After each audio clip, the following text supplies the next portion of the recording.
Good day, I'm Stacey-Ann Smith and this is your GIS News for March 12.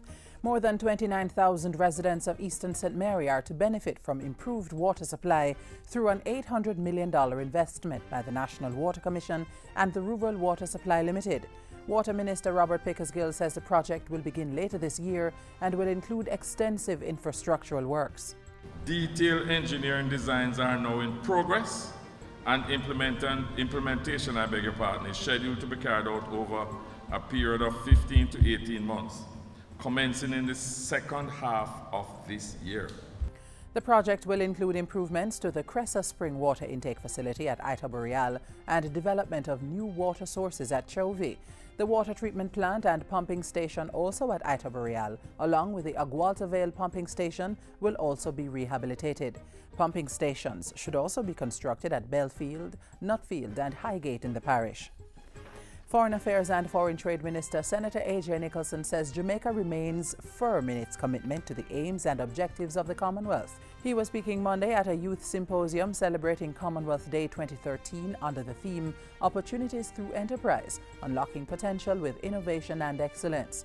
Senator Nicholson said the island's participation in the Commonwealth is a signal that Jamaica is a constructive and responsible member of the global family of nations. We must never underestimate this validation. Good governance and respect for human rights and the rule of law are not only good ends in themselves, they are also important prerequisites, preconditions for investment attraction and technical cooperation. The Commonwealth is a voluntary association of 54 independent countries working together towards shared goals in democracy and development. The protection of women and children is expected to gain more prominence with the launch of a public education program as part of the National Policy for Gender Equality. Speaking at the launch, Information Minister Senator Sandria Faulkner said it was intended to provide practical solutions to those who suffer any form of abuse. This public awareness and education campaign will, among other things, help women and girls to understand that violence is not the norm and is unacceptable. It is hoped that women and girls will be so empowered to reject abuse and report to the police and other agencies of the state any such act. The campaign is entitled The Way Out, Embracing the Gender Agenda, and will be funded by the United Nations to the tune of $7.5 million. The Jamaica Information Service will develop content for the radio and television features, billboards, public service announcements, and other material to be used.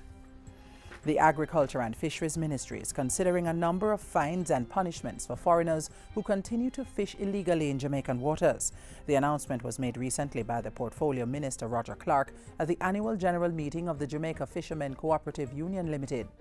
Pointing to the reports of night fishing in the Bluefields Bay Fish Sanctuary in Westmoreland, Minister Clark appealed to fisherfolk to stop fishing in no-fishing zones.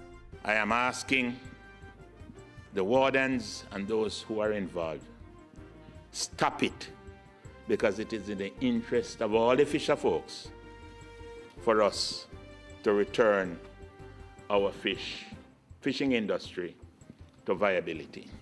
He says fishermen and other marine interests also need to stick to the stipulated mesh size, stop using dynamite, and observe all other guidelines governing the sector. And finally, the Agriculture and Fisheries Ministry will be working with the mustard seed community on a farm plan to better utilize the charity group's lands. The pronouncement came during a tour of the facility recently. Portfolio Minister Roger Clark said the Rural Agricultural Development Authority, RADA, would be helping the mustard seed community to get its farming production off the ground and become self-sufficient. It is going to help in other ways because itself here can become a training ground for farmers within the area, because what they have been able to do on their own without any help tells you that the potential is great. The mustard seed community provides care for over 500 children and young adults with disabilities, children who are HIV positive, pregnant teens and their babies. And that's it for GIS News today. I'm Stacey-Ann Smith. Thank you for watching.